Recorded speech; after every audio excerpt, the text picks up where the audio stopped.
Graças a Deus. Abra sua Bíblia no livro dos Números, capítulo 13. Números, capítulo 13.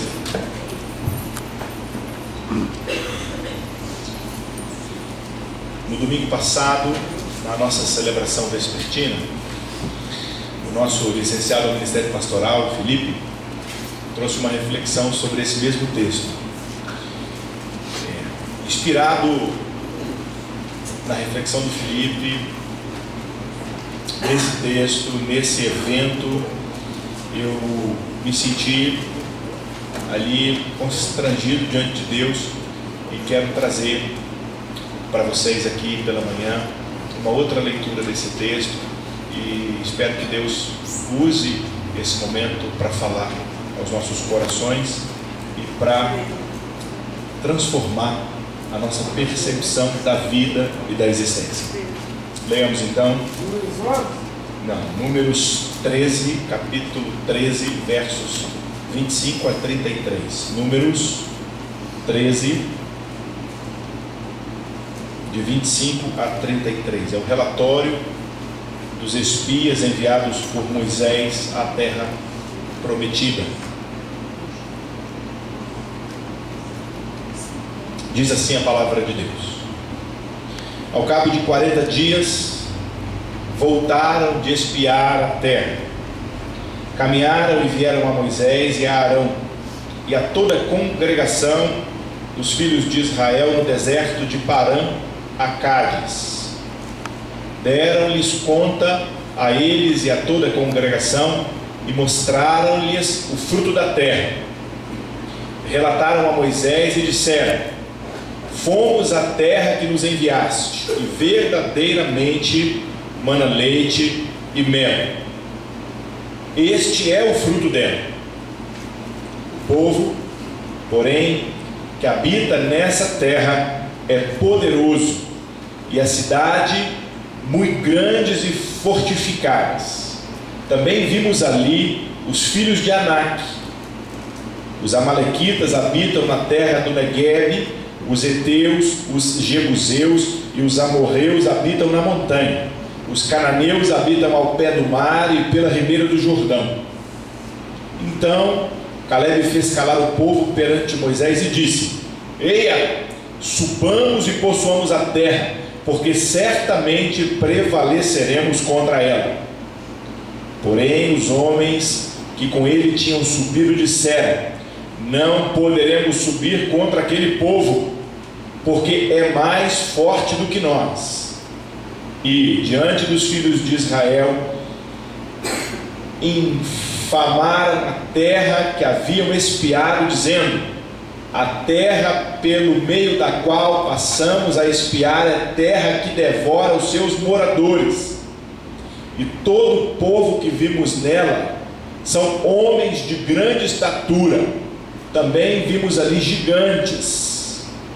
Os filhos de Anak são descendentes de gigantes, e éramos aos nossos próprios olhos como gafanhotos, e assim também o éramos aos seus olhos. Oremos, meus irmãos e minhas irmãs. Pai, em nome de Jesus, pedimos ao Senhor que nos ilumine nessa manhã. Precisamos de graça, precisamos da direção do Senhor. Que o Teu Espírito, apesar de toda a nossa limitação humana, fale conosco de maneira que compreendamos. E que a Tua palavra transforme a nossa existência, em nome de Jesus. Amém.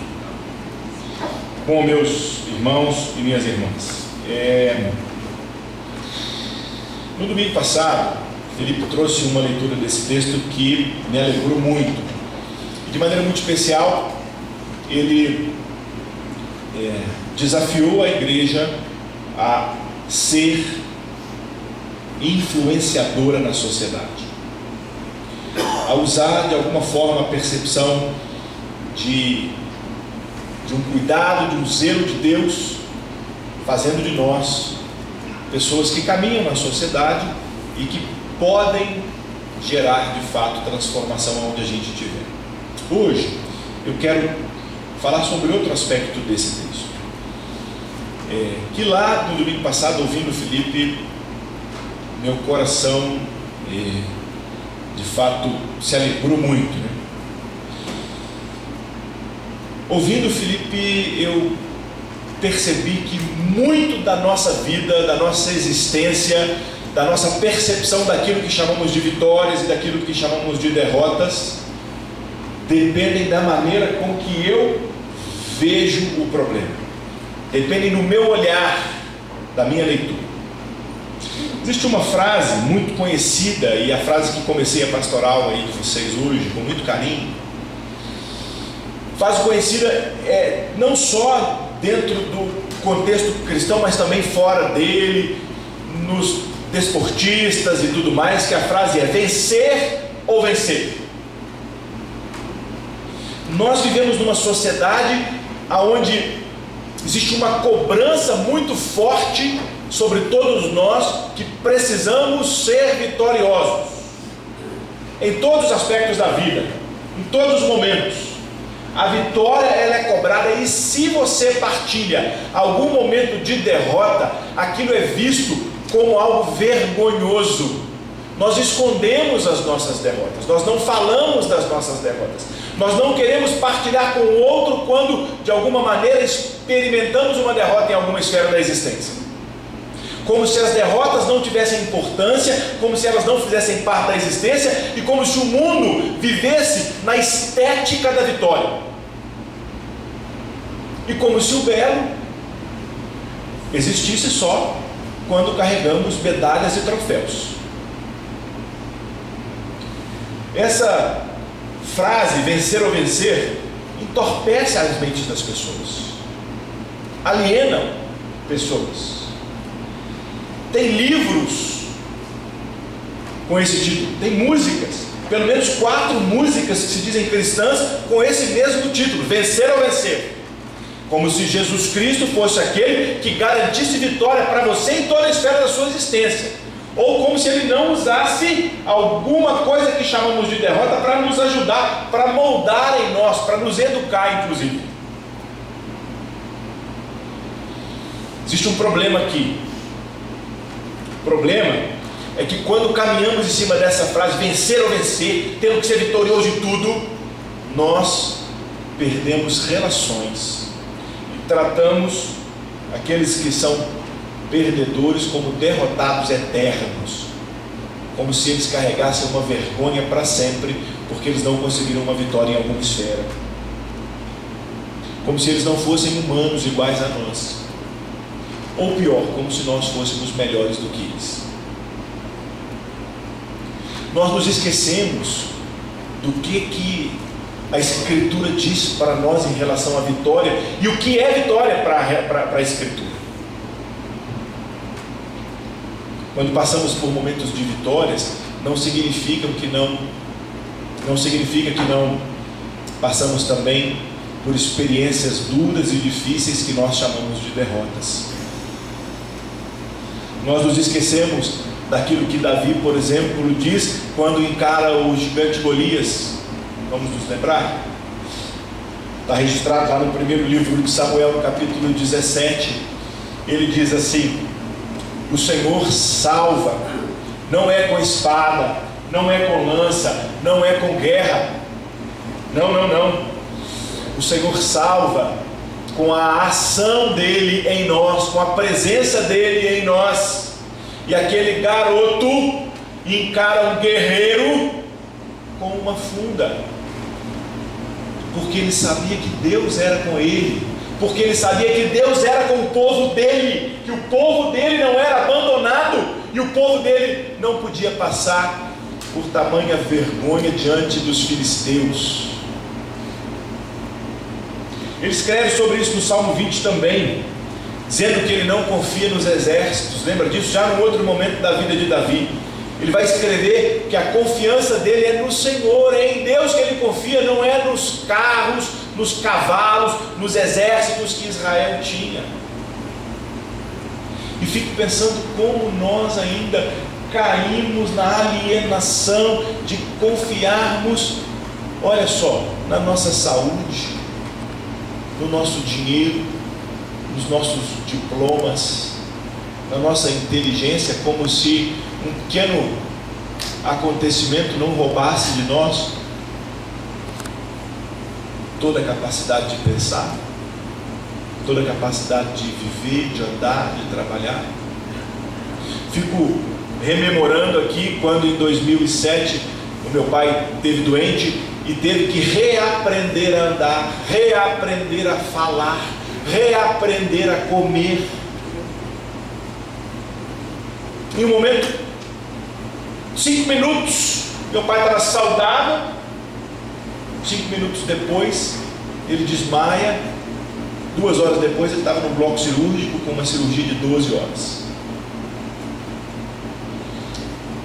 Eu fico pasmo diante da nossa capacidade de autoconfiança e de cegueira diante da nossa fragilidade humana.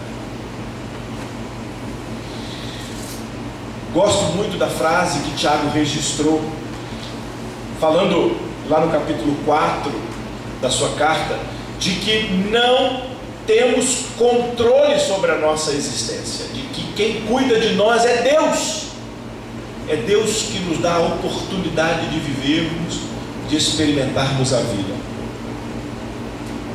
Esse evento que li no livro dos Números do povo de Israel, ele serve para nós hoje como um instrumento de autorreflexão. Porque nós temos aqui 12 homens que tiveram a mesma missão, saíram com o mesmo objetivo, espiaram a mesma terra, perceberam a mesma situação e retornaram com um relatório. A primeira observação que faço nesse relatório é uma observação de que duas realidades se encontram no mesmo relatório. Eu tenho, na mesma resposta dada a Moisés e dada a toda a congregação do povo, duas realidades. Primeira, olha que coisa fantástica, Deus cumpriu a promessa, a terra realmente é boa. Ele prometeu que ia dar uma terra boa para a gente, uma terra que mana leite, que mana mel, uma terra que dá para produzir. Filipe explicou isso brilhantemente no domingo passado, dizendo que era uma terra boa para a agricultura, boa para a pecuária, uma terra que produzia, terra fértil. Fantástico, olha que coisa linda, maravilhoso. Mas no mesmo relatório tem uma outra percepção. Qual é a percepção? O povo que está lá é um povo poderoso demais. Eles são muito mais poderosos do que nós. É impossível conquistarmos essa terra. No mesmo relatório. Eu fico pensando, como que não conseguimos entender que momentos de vitórias e de derrotas existem juntos, como eles existem dentro de cada ser humano, como eles existem em todas as culturas, em todas as nações, em todas as etnias, em todas as famílias. Todos nós vivenciamos isso, mas nós escondemos as nossas derrotas como se elas fossem vergonhosas. E queremos sair aí decretando as nossas vitórias como algo de muito orgulho. Quase com arrogância fazemos isso.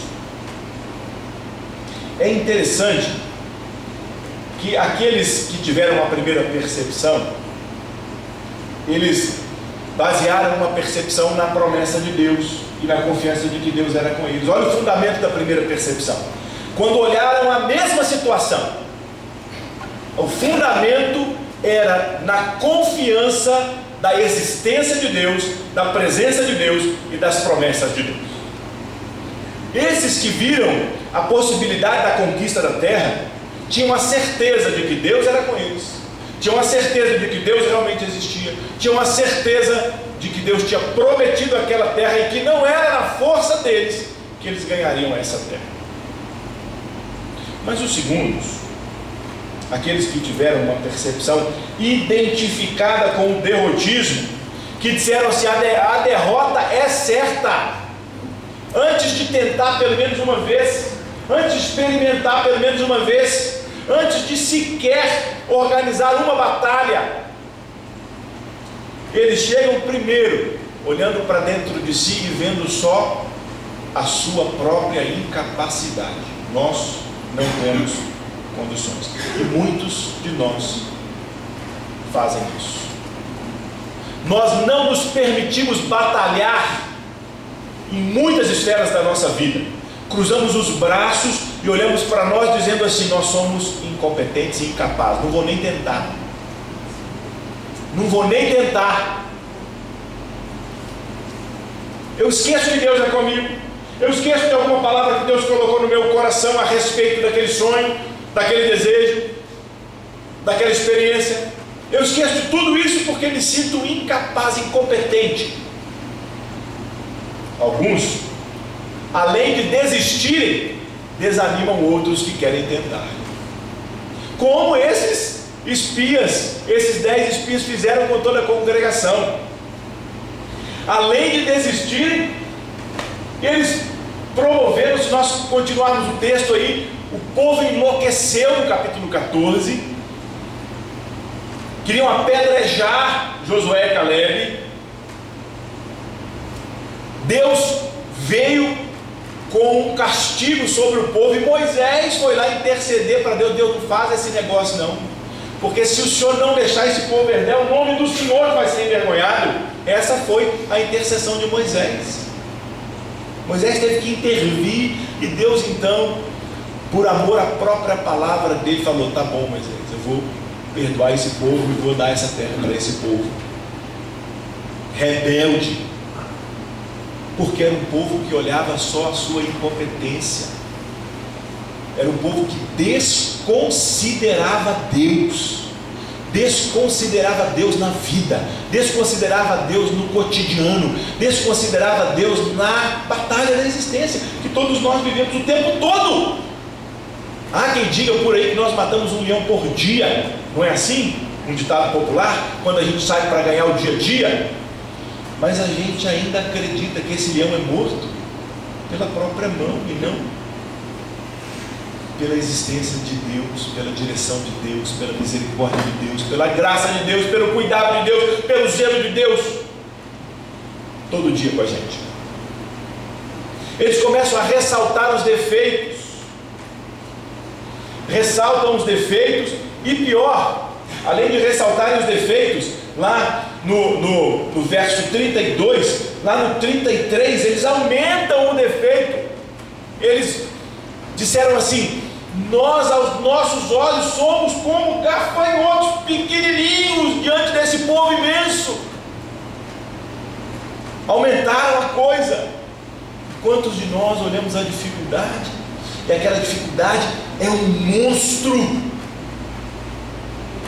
que não tem como ser derrotado, e que domina, e que escraviza, e que adoece, e que entorpece as nossas mentes, por causa do nosso coração. Eu sei, todos nós temos sim uma história, cada um aí tem uma formação, cada um tem uma experiência diferente. Eu sei que nós herdamos isso dos nossos pais, nós herdamos isso da cultura que fomos criados. É verdade, minha mãe tinha muito medo disso, meu pai não tinha lá muita coragem para aquilo. É verdade, nós herdamos tudo isso, mas nada disso define quem somos e para onde caminhamos.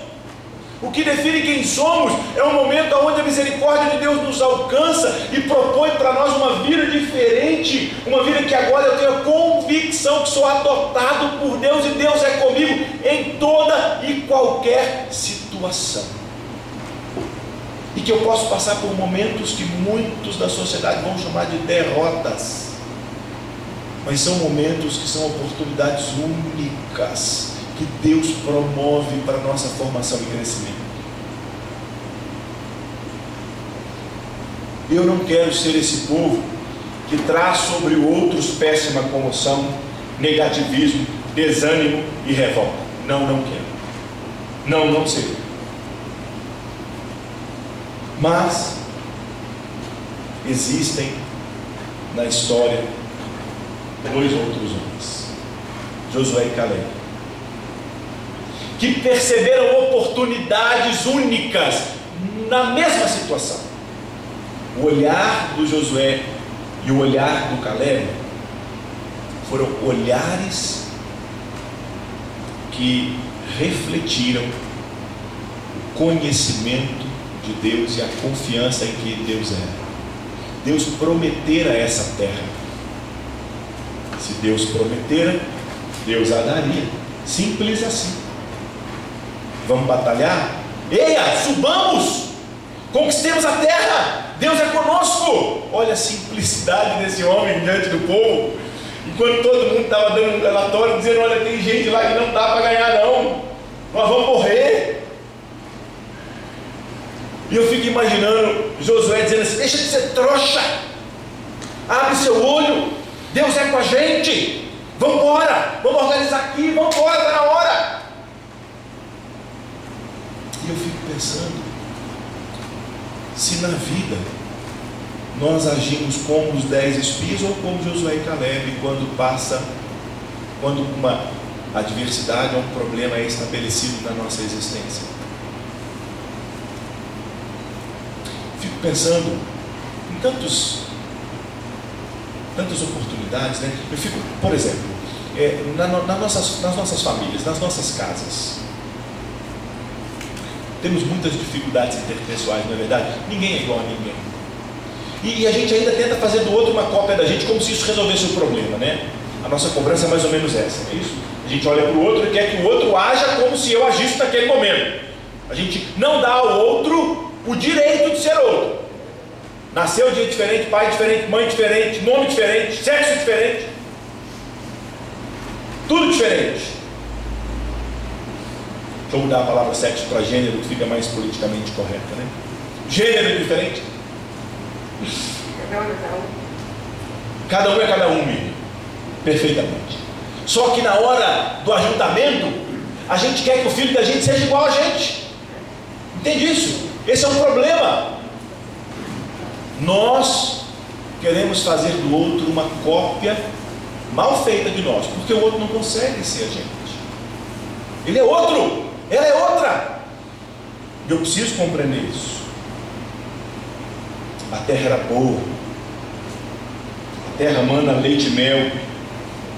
Deus prometera a terra. Josué e Caleb afirmaram isso. E eu pergunto, será que nós afirmamos que a terra da nossa vida é boa?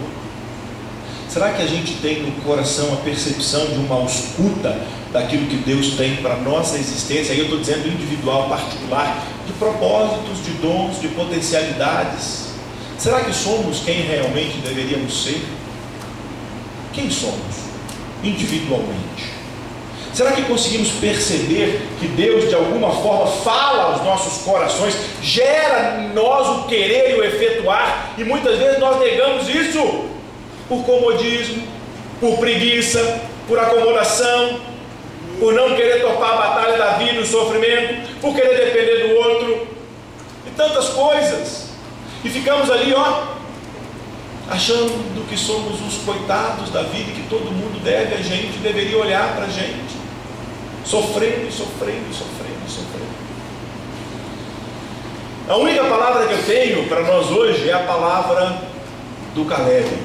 Eia, subamos a terra. Aqui, meus irmãos, vamos viver com Deus, vamos experimentar Deus em todos os momentos da vida, independente se lá na frente tem gigante, independente se lá na frente tem dificuldade. É difícil mesmo, é difícil conquistar um título, uma graduação, uma pós, um mestrado, um doutorado, é difícil pra caramba. É difícil demais se ajustar relacionalmente. É verdade, todos nós temos dificuldades, mas eu estou dizendo aqui, vamos viver com Deus, vamos ter a certeza que Deus é conosco, vamos ter a certeza que Deus está cuidando da gente nesse negócio da vida, da experiência da vida, do existir. Deus é com a gente. Deixa eu dizer uma coisa para você, meu irmão, você não é sozinho.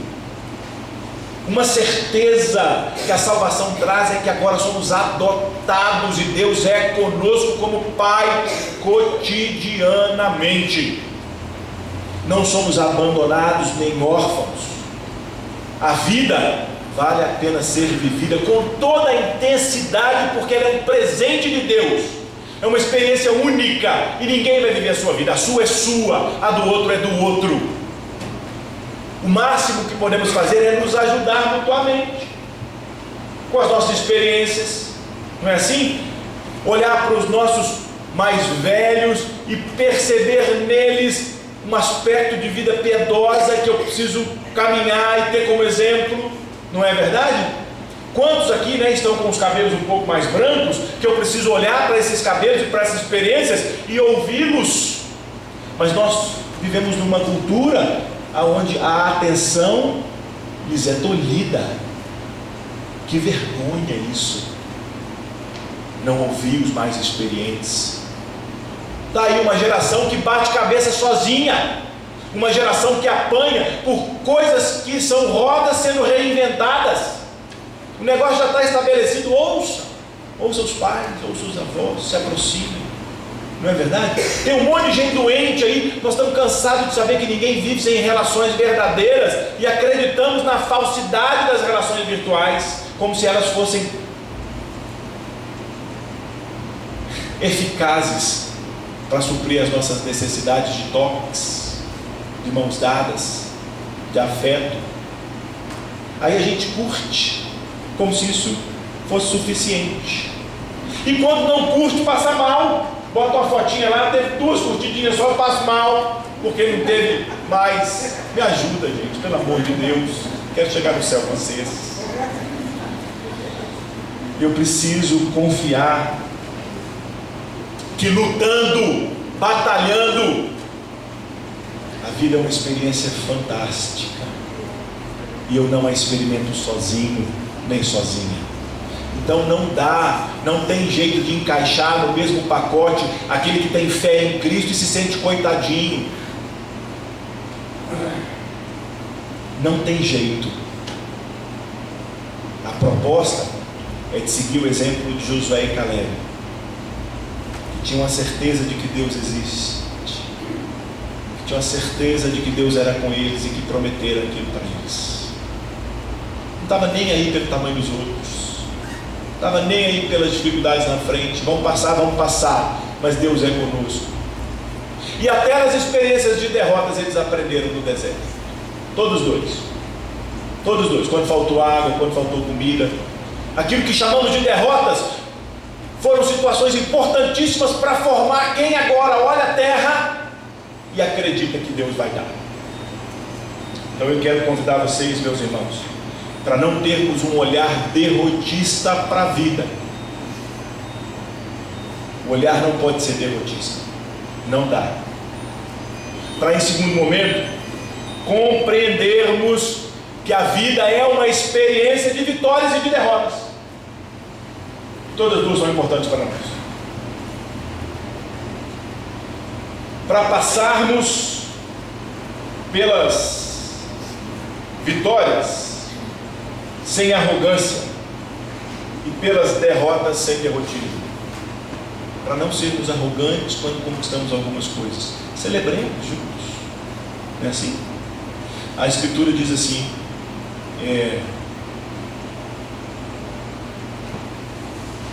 chore com os que choram, se alegre com os que se alegram. Parece que na nossa sociedade é o inverso, né? Já disse isso uma vez. Parece que na nossa sociedade nós nos alegramos quando os outros choram e nós choramos quando os outros se alegram. Muita gente, quando o outro conquista alguma coisa, o outro fica chateado porque o outro conquistou e ele não. Muita gente, quando o outro passa por uma derrota, diz assim: que coisa boa, né? Bem feito. Mais ou menos assim. Desumano isso. Desumano isso. Tornemos, então, agentes, sujeitos na construção da vida. Não dá para sermos vítimas da vida, com visões turvas da existência. E assim, precisamos compreender que Deus senta com a gente, independente se a experiência for boa ou ruim.